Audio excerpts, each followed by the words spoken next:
hospital at midnight. Every night, Michael walks the same empty block. Always nothing. But on a rain-drenched evening, lightning reveals a building that shouldn't be there. An old hospital, aglow with flickering light. Drawn in, he enters. The air is thick, metallic. The ticking of an unseen clock echoes down the corridor. No one. Just the sound of breathing. Raspy, labored. At the end of the hall, a door creaks open. Inside, a single gurney. On it, himself, unconscious, pale. Heart pounding, he stumbles back, runs.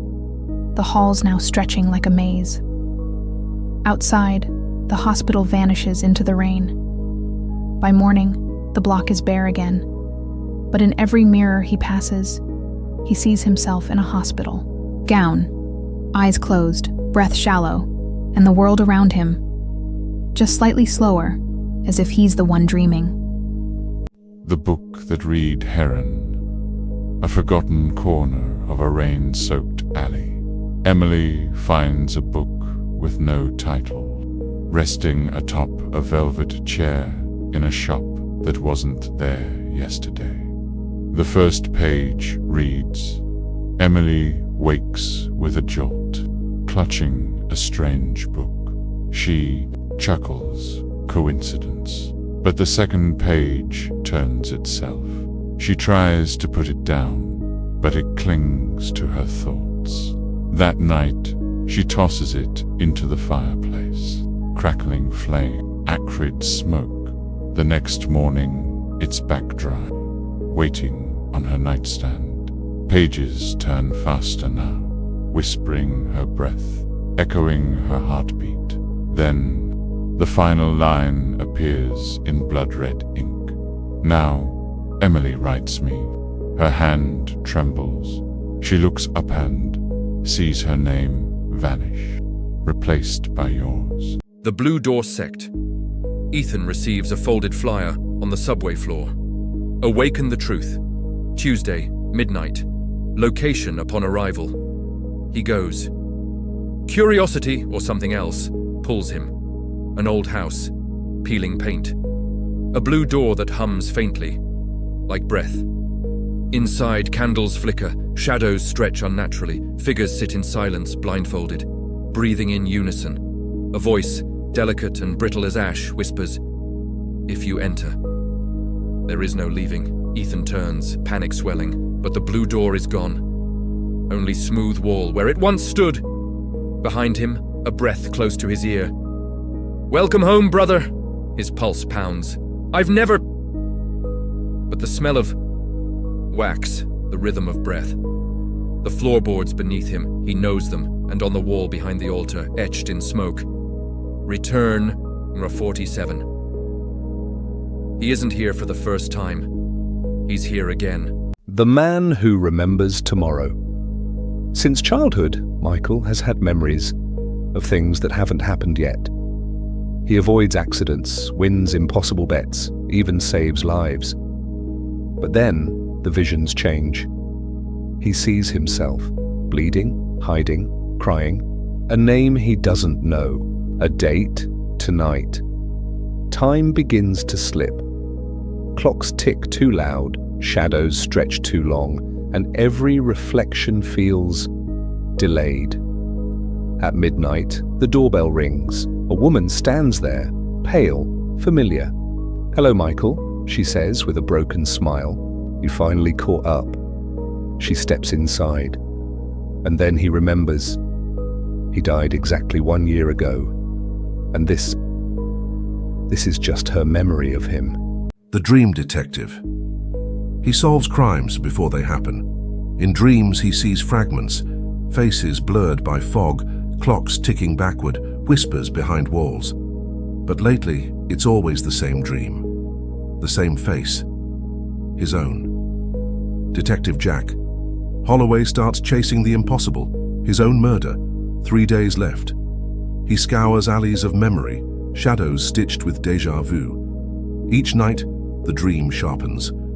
A man in a grey suit, a silver pocket watch ticking louder. Blood on the glass.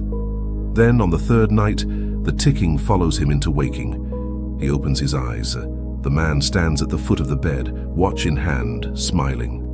"You dreamt of me again. Didn't you, detective?" he whispers. Jack reaches for his gun, but finds only a mirror, and in it he's wearing the grey suit. The tape that plays at 3:33. A dusty VHS, no label, only plays at 3:33 a.m. When Amy finds it buried behind a false wall in her late grandmother's attic, curiosity wins. She inserts the tape. Static. Then, a flickering shot of an abandoned house. A man, motionless, silhouetted in the upstairs window. Something feels wrong. The wallpaper, faded teal with gold trim. It's identical to her bedroom. The next night, she watches again. Now, the man is inside the house, closer, breathing. A low hum pulses beneath the static, like a heartbeat. The third night, he's right in front of the lens, eyes pale, lips moving. A whisper, almost drowned in static. "Your turn to be recorded." Amy blinks. The screen goes black, but the camera light on her TV blinks red. She never owned a camera. The mirror that lied first. At first, Emma thought it was her mind-tired eyes, a trick of the light. But the mirror hesitated. Her reflection lagged just enough to be wrong. Then, one night, it smiled before she did. Days blurred. Her double began appearing elsewhere, shop windows, rain puddles, elevator doors, watching, always smiling. The air grew thick near glass. Her clocks ticked backwards. Whispers came from unplugged radios. Then, one night, the mirror was empty. Ima turned, breath shallow, skin prickling. Behind her stood the reflection, no longer confined. It whispered, with her voice only colder, "Finally." And as Emma screamed, soundless and unseen, the mirror filled again. But this time, it smiled alone. She never owned a camera. Room 112, in an aging hotel where time feels thick and stale, Daniel receives a tarnished brass key. Room 112. As he steps into the elevator, the receptionist grips his arm, fingers cold.